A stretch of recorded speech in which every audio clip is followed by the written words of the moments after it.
નમસ્કાર મિત્રો, એનએમકે study zone YouTube ચેનલમાં આપ સર્વેનું હાર્દિક સ્વાગત કરું છું. ધોરણ 10 જે વિષય વિજ્ઞાન છે એમાં ગાલા અસાઇનમેન્ટ બુક જે નવી આવેલી છે 2026 તેમાં ક્વેશ્ચન પેપર 5 નું સેક્શન બી નું સોલ્યુશન આપણે આ વિડિયોમાં જોશું. જો તમે ધોરણ 10 ના WhatsApp ગ્રુપમાં જોડાવા માંગતા હો તો મોબાઈલ નંબર 78 62 88 44 36 આ નંબર ઉપર ધોરણ 10 કરીને મેસેજ લખી દેજો જેથી તમને એ ગ્રુપમાં એડ કરી દેશું. તો ચાલો આપણે વિડિયોની શરૂઆત કરીએ. પ્રશ્ન નંબર 25 પદાર્થ X નું દ્રાવણ ઢોળવા માટે વપરાય છે. તો એમાં બે પ્રશ્ન છે. એમાં પહેલો પ્રશ્ન પદાર્થ X નું નામ આપો અને એનું સૂત્ર લખો. એટલે કે પદાર્થ X એ કેલ્શિયમ ઓક્સાઇડ છે જેનું સૂત્ર છે CaO એટલે કેલ્શિયમ ઓક્સાઇડ છે. બીજું પદાર્થ X ની પાણી સાથેની પ્રક્રિયા લખો. એટલે કે X કયો છે કેલ્શિયમ ઓક્સાઇડ એટલે કે કેલ્શિયમ ઓક્સાઇડની પાણી સાથેની તીવ્રતાથી પ્રક્રિયા કરી ચૂનાનું નીતર્યું પાણી એટલે CaOH2 એટલે કેલ્શિયમ હાઇડ્રોક્સાઇડ બનાવે છે અને અધિક પ્રમાણમાં ઉષ્મા ઉત્પન્ન કરે છે. CaO એટલે કેલ્શિયમ ઓક્સાઇડ વત્તા H2O gives CaOH2 પ્લસ ઉષ્મા ઉત્પન્ન થાય છે. ચાલો એના પછી 26મો પ્રશ્ન ભુંજન અને કેલ્સિનેશન સમજાવો. ભુંજન એટલે શું અને પછી કેલ્સિનેશન એટલે શું બંને સમજાવવાનું છે. તો સંકેન્દ્રિત કાચી ધાતુ એટલે કે અયસ્કને ધાતુ ઓક્સાઇડમાં રૂપાંતરિત કરવા માટે ભુંજન અને કેલ્સિનેશન પદ્ધતિનો ઉપયોગ થાય છે. તો પહેલો જોઈએ આપણે ભુંજન વિશે. સલ્ફાઇડ યુક્ત અયસ્ક એટલે કે કાચી ધાતુને વધુ માત્રામાં હવાની હાજરીમાં સખત ગરમ કરતા ધાતુ ઓક્સાઇડમાં ફેરવાય અને આ બધી બાષ્પશીલ અશુદ્ધિઓ એ શું એટલે સલ્ફર ડાયોક્સાઇડ દૂર થાય આ પદ્ધતિને જ ભુંજન કહેવામાં આવે છે. હવે એની પ્રક્રિયા જો ત્રણમાંથી કોઈ પણ એક યાદ રાખશો તો પણ મિત્રો ચાલશે. 2 મોલ ઝિંક સલ્ફાઇડ વત્તા ઓક્સિજન 3 મોલ O2. હવે આ વચ્ચે નિશાની ત્રિકોણાકાર એવી દર્શાવે છે કે ગરમ કરવામાં આવે છે. 2 મોલ ઝિંક ઓક્સાઇડ વત્તા 2 mall sulphuric oxide sulphur oxide દૂર થાય છે. એવી જ રીતે 2 mall HGS 3 mall O2 gives 2 HGO plus 2 SO2 બધામાં સલ્ફર ડાયોક્સાઇડ દૂર થાય છે. કોઈ પણ આમાં એક પ્રક્રિયા જ મિત્રો યાદ રાખવી. એના પછી જોઈએ બીજું કેલ્સિનેશન વિશે. તો કે કાર્બોનેટ યુક્ત અયસ્ક એટલે કે કાચી ધાતુને મર્યાદિત માત્રામાં હવાની હાજરીમાં સખત ગરમ કરતા તે ધાતુ ઓક્સાઇડમાં ફેરવાય છે અને આ બધી બાષ્પશીલ અશુદ્ધિઓ કાર્બન ડાયોક્સાઇડ એટલે ગેસિયસ ફોર્મમાં દૂર થાય છે. આ પદ્ધતિને કેલ્સિનેશન કહે છે. એની પ્રક્રિયા કોઈ પણ એક યાદ રાખવી બેમાંથી. મેગ્નેશિયમ MgCO3 એ સોલિડ ફોર્મમાં હોય છે અને ગરમ કરતા MgO એટલે મેગ્નેશિયમ ઓક્સાઇડ અને કાર્બન ડાયોક્સાઇડ દૂર થાય છે. એવી જ રીતે ઝીંકની. 27મો પ્રશ્ન તફાવતના બે મુદ્દા લખો. જારક શોષણ અને અજારક શોષણ. તો જોઈએ જારક શોષણ પહેલા. આ ક્રિયામાં O2 નો ઉપયોગ થાય છે જ્યારે અજારક શોષણમાં O2 નો ઉપયોગ થતો નથી. જારક શોષણની ક્રિયાને અંતે CO2 અને H2 એટલે કાર્બન ડાયોક્સાઇડ અને પાણી ઉત્પન્ન થાય છે.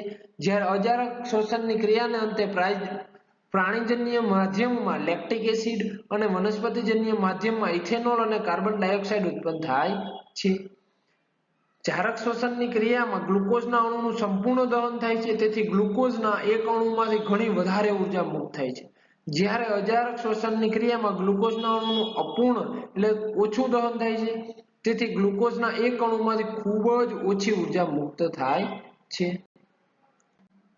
28મો પ્રશ્ન વાનસ્પતિક પ્રજનનના ફાયદા જણાવવાના છે. ફાયદો શું થાય? તો કે વાનસ્પતિક પ્રજનનના ફાયદા નીચે મુજબ છે અથવા તો ફાયદા કરીને પછી નીચે એના ફાયદા રીતે એક એક લાઈનમાં લખવાના. પહેલો વાનસ્પતિક પ્રજનનની તકનીકો જેવી કે કલમ, દાબ કલમ અને આરોપણનો ઉપયોગ ખેતીવાડી એટલે કે કૃષિમાં શેરડી, ગુલાબ, દ્રાક્ષ જેવી ઘણી વનસ્પતિઓમાં ઉછેરમાં કરવામાં આવે છે. બીજો ફાયદો વાનસ્પતિક પ્રજનન દ્વારા ઉગાડાતી વનસ્પતિઓ બીજ દ્વારા ઉગાડાતી વનસ્પતિઓની સરખામણીમાં વહેલા પુષ્પ અને વહેલા ફળ આવે છે અથવા ધારણ કરે છે. ત્રીજો ફાયદો જે વનસ્પતિઓએ બીજ ઉત્પન્ન કરવાની ક્ષમતા ગુમાવી દીધી તેમનો ઉછેર વાનસ્પતિક પ્રજનન દ્વારા થઈ શકે છે. ઉદાહરણ તરીકે કેળા, નારંગી, ગુલાબ, મોગરો વગેરે. ચોથો ફાયદો વાનસ્પતિક પ્રજનન દ્વારા ઉત્પન્ન થતી બધી વનસ્પતિઓ આનુવંશિક રીતે તેમના પિતૃ છોડ સાથે સમાન જ હોય છે। ચાલો 29મો પ્રશ્ન જુઓ। પુષ્પના આયન છેદની નામ નિર્દેશવાળી આકૃતિ દોરો। એટલે માત્ર ને માત્ર આકૃતિ 2 માર્કમાં પૂછી છે। તો આકૃતિ મિત્રો જોઈ શકો છો તમે આ એમાં ખાસ તમારે નામ નિર્દેશ કરવું જરૂરી છે। ઉપર જે પરાગાશય એની જેના ઉપર આવેલું હોય એને તંતુ કહેવાય। આ ઉપરનું ફળ હોય છે એને દલપત્રી પાંખડીને, આ લીલા કલરનું હોય એને વજપત્ર, એનાથી વચ્ચોવચ હોય છે એને પરાગાસન, એ જેના ઉપર ખળેલું ઊભું હોય છે એને કહેવાય પરાગવાહિની, અને વચ્ચોવચ હાવ નીચે વજ્રપત્રની ઉપર વચ્ચે હોય છે એને કહેવાય અંડાશય। આ આખે આખું સ્ત્રી કેસર છે, જ્યારે પરાગાશય અને તંતુ છે એ શું છે? પુંકેસરના ભાગો છે। 30મો પ્રશ્ન, પ્રેક્ષાને પોતાની આંખની ખામી દૂર કરવા -2.0D પાવરના ચશ્માની જરૂર પડે છે। તો હવે પ્રશ્નની શરૂઆત થાય। પહેલો પ્રશ્ન એમાં તેની આંખની ખામી કયા પ્રકારની હશે? તેને આંખની ખામી દૂર કરવા માટે વપરાતા લેન્સનો પ્રકાર જણાવો। તો તેને લઘુ દ્રષ્ટિની ખામી હશે, જેથી વ્યક્તિ દૂર જોઈ શકતી નથી।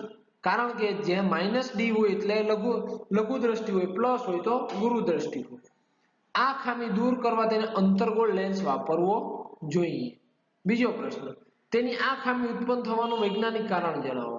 તો કે આ ખામીના લેન્સની વક્રતા વધારે એટલે કે જાડાઈ વધારે હોવી એનું પેલું કારણ। બીજું, આંખનો ડોળો લાંબો થવો, આ પણ એનું વૈજ્ઞાનિક કારણ છે જેના કારણે આ ખામી ઉત્પન્ન થાય છે।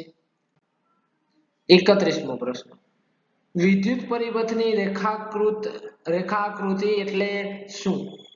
બેટરી, વિદ્યુત બલ્બ, એમીટર અને બંધ કળ ધરાવતી નામ નિર્દેશવાળી વિદ્યુત પરિપથની રેખાકૃતિ દોરી રૈવાજિક વિદ્યુત પ્રવાહની દિશા દર્શાવો। જે આકૃતિમાં જુદા જુદા વિઘટકોમાં સાપેક્ષ સ્થાન અને જોડાણો તેમની વિદ્યુત સંજ્ઞાઓ સાથે દર્શાવવામાં આવે તેને વિદ્યુત પરિપથની રેખાકૃતિ કહે છે। એટલે આ રેખાકૃતિ એટલે શું એનો જવાબ છે। હવે શું કીધું? એની નામ નિર્દેશવાળી આકૃતિ જોઈ શકો છો। જ્યાં બેટરી છે, આ વિદ્યુત પ્રવાહ આ દિશામાં વહે છે, પછી અહીંયા બલ્બ જોયું એટલે આ નિશાની કેવાની છે? બલ્બની છે। પછી આ દિશામાં વિદ્યુત પ્રવાહ ગયો, આ નિશાની છે એમીટરની, ઉપર પ્લસ અને નીચે માઇનસ। પછી અહીંયા આવ્યો આ કળ કે એને પ્લગ પણ કહેવાય અને કળ પણ કહેવાય। હવે આગળ ગયો ને આખી આકૃતિ થઈ ગઈ। 32મો પ્રશ્ન, વિદ્યુત પ્રવાહની વ્યાખ્યા આપો। પહેલા એની વ્યાખ્યા આપવાની, પછી વિદ્યુત પ્રવાહનું સૂત્ર લખવાનું, સૂત્ર લખી તેનો એકમ વ્યાખ્યાયિત કરો, એકમ તારવવાનો છે। તો નિશ્ચિત દિશામાં વિદ્યુત ભારના વહનનો સમય દર એટલે જ વિદ્યુત પ્રવાહ થઈ ગઈ વિદ્યુત પ્રવાહની વ્યાખ્યા। એના પછી વાહકના કોઈ પણ આડછેદમાંથી t સમયમાં પસાર થતા વિદ્યુત ભારનો જથ્થો હોય તો તે વાહકમાંથી પસાર થતો વિદ્યુત પ્રવાહ I બરાબર Q ના છેદમાં T। આ સૂત્ર તમારે ખાસ યાદ રાખવું। વિદ્યુત ભારનો SI એકમ કુલમ એને C વડે દર્શાવે, અને સમયનો SI એકમ S એટલે કે સેકન્ડ એટલે એને S વડે દર્શાવવામાં આવે છે। વિદ્યુત પ્રવાહનો SI એકમ એમ્પિયર એને A વડે દર્શાવવામાં આવે છે। ફ્રેન્ચ વૈજ્ઞાનિક એન્દ્રે મેરી એમ્પિયરના નામ પરથી આ એકમનું નામ રાખવામાં આવ્યું છે। આમ સમીકરણ પરથી A બરાબર C ના છેદમાં S, આ C ભાગ્યા S છે મિત્રો, આ આડો લીટો છે। હવે આપણે શું બીજું કીધું? તો કે એમ્પિયરની વ્યાખ્યા આપવાની। તો કે જો વાહકના કોઈ આડછેદમાંથી 1 સેકન્ડમાં 1 કુલમ વિદ્યુતભારનો જથ્થો પસાર થતો હોય તો તે વાહકમાંથી 1 એમ્પિયર વિદ્યુતપ્રવાહ પસાર થાય છે તેમ કહેવાય। 1 એમ્પિયર બરાબર 1 કુલમના છેદમાં 1 સેકન્ડ બરાબર 1 કુલમ પર સેકન્ડ અથવા કુલમ સેકન્ડ ઇન્વર્સ પણ વંચાય છે। 33મો પ્રશ્ન, હોકા યંત્રની સોયને ગજિયા ચુંબકની નજીક લઈ જતા શું તેનું કોણાવર્તન કેમ થાય છે? તો કે હોકા યંત્રની સોય એક નાનું ગજિયા ચુંબક છે। તેને એક ઉત્તર ધ્રુવ અને બીજો હોય છે દક્ષિણ ધ્રુવ, N અને S। જ્યારે હોકા યંત્રને ગજિયા ચુંબક પાસે લાવવામાં આવે છે ત્યારે તેની સોયના ધ્રુવો પર એટલે N અને S બંને ઉપર ગજિયા ચુંબકના ચુંબકીય ક્ષેત્રના લીધે બળો લાગે છે, બંને ઉપર બળ લાગે છે। પરિણામે સોયનું કોણાવર્તન એટલે કે વિચલન અથવા તો એની દિશા બદલે છે, એટલે કે કોણાવર્તન થાય છે। 34મો પ્રશ્ન, આપણા દ્વારા ઉત્પાદિત જૈવ અવિઘટનીય કચરાથી કઈ કઈ સમસ્યાઓ ઉત્પન્ન થાય છે? આમાં મિત્રો તમે હજી વધારે તમારી રીતે પણ લખી શકો છો, જેવી કે તે જૈવ વિશાલન જેવી સમસ્યાઓ સર્જે છે, તે નિવસન તંત્રની સમસ્યા સર્જે છે, તે આહાર શૃંખલાને અસંતુલિત બનાવે છે, તે પર્યાવરણમાં એકત્ર થઈ પ્રદૂષણ સર્જે છે.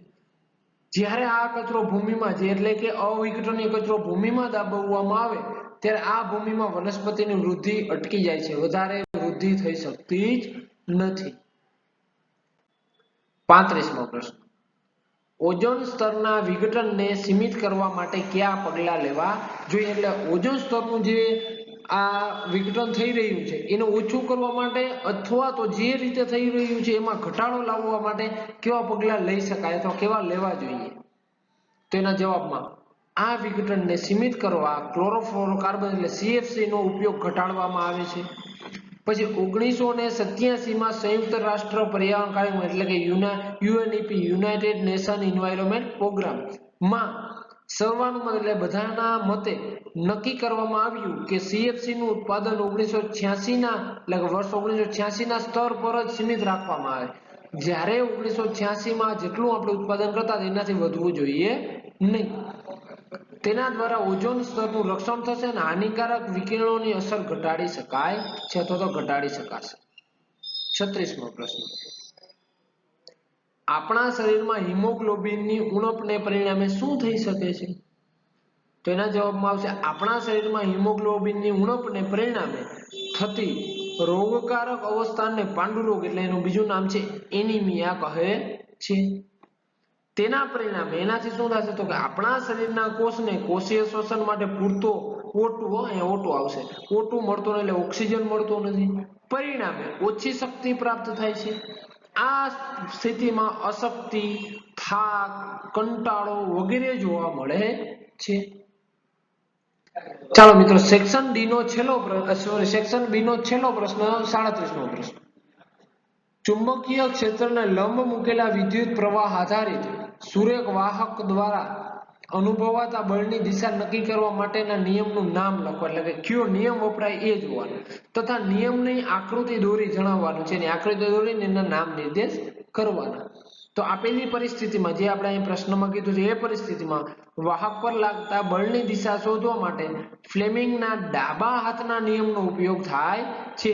એમાં જો મિત્રો અહીં ફ્લેમિંગમાં ડાબા હાથનો નિયમ આપણે બંને દર્શાવેલા છે. પરંતુ મિત્રો જો તમને હાથ દોરતા ના આવડે તો ઉપાધિ કરવાની નહીં, બહુ ચિંતા કરવાની નહીં. તમે આ આકૃતિ પણ દોરી શકો છો. તો એમાં 3 દિશા છે. તો એ દિશામાં ઉપર છે જે ચુંબકીય ક્ષેત્રની દિશા દર્શાવે છે, પ્રથમ આંગળી હોય. પછી આ બાજુ અંગૂઠો દર્શાવે છે, બળની દિશા દર્શાવે છે. અને નીચેની દિશા એટલે કે વિદ્યુત પ્રવાહની વચ્ચેની આંગળી હોય છે, એ જે આ જો દેખાય છે આ આંગળી, એ નીચેની ત્રાસી દિશા એ દેખાડે છે વચ્ચેની આંગળી વિદ્યુત પ્રવાહની દિશા. તો મિત્રો અહીં આપણે ક્વેશ્ચન પેપર 5 નો સેક્શન બી નું સંપૂર્ણ સોલ્યુશન અહીં પૂર્ણ થાય છે. જો તમને વિડીયો ગમ્યો હોય તો જરૂરથી લાઈક કરજો અને કોમેન્ટ કરી અમને જણાવજો કે તમને વિડીયો કેવો લાગ્યો છે. આવા નવા વિડીયો તમારે સામાજિક વિજ્ઞાન, અંગ્રેજી, ગુજરાતી, અન્ય વિષયના પણ જો ક્વેશ્ચન પેપરના સોલ્યુશન જોતા હોય તો કોમેન્ટ કરી અમને જણાવજો. અને ટૂંક જ સમયમાં તમારા ઇંગ્લિશના પ્રશ્નપત્રના સોલ્યુશન આ જ ચેનલમાં આપણે અપલોડ કરવા જઈ રહ્યા છીએ. તો તમે જો આપણી વોટ્સઅપ ચેનલ વોટ્સઅપ ગ્રુપમાં ના જોડાણ હોય તો જરૂરથી જોડાઈ જજો. પહેલી જ વિડીયોની સ્ટાર્ટિંગમાં જ વોટ્સઅપ નંબર તમને લખેલા છે, તેમાં તમે જોડાઈ શકો છો. Thank you.